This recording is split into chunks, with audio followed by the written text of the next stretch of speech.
फोटोलाई देखेर तपाईहरू सबैको मनमा पृथक पृथक विचार आएको होला।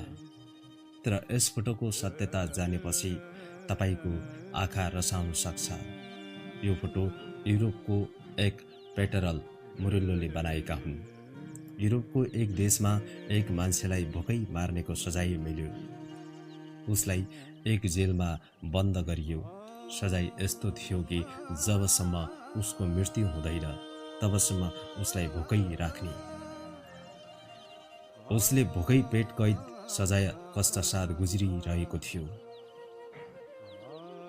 त्यसै क्रममा उसकी छोरीले आफ्नो बाबुसँग भेट्नको लागि सरकारसँग अनुरोध गरिन् र उनी हरेक दिन आफ्नो बाबुसँग भेट गर्न थालिन्।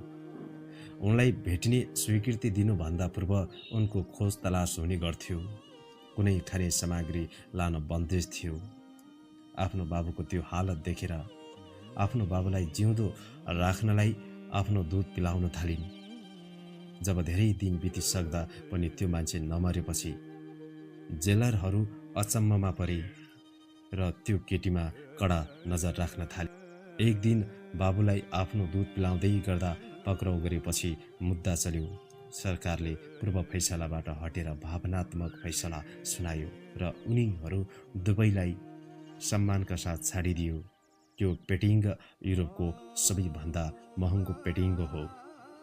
नारी कुनै पनि रूपमा होस्, चाहे आमा हुन्, चाहे पत्नी हुन्, चाहे दिदीबहिनी हुन्, चाहे छोरी, हरेक रूपमा ममताको खानी हो नारी।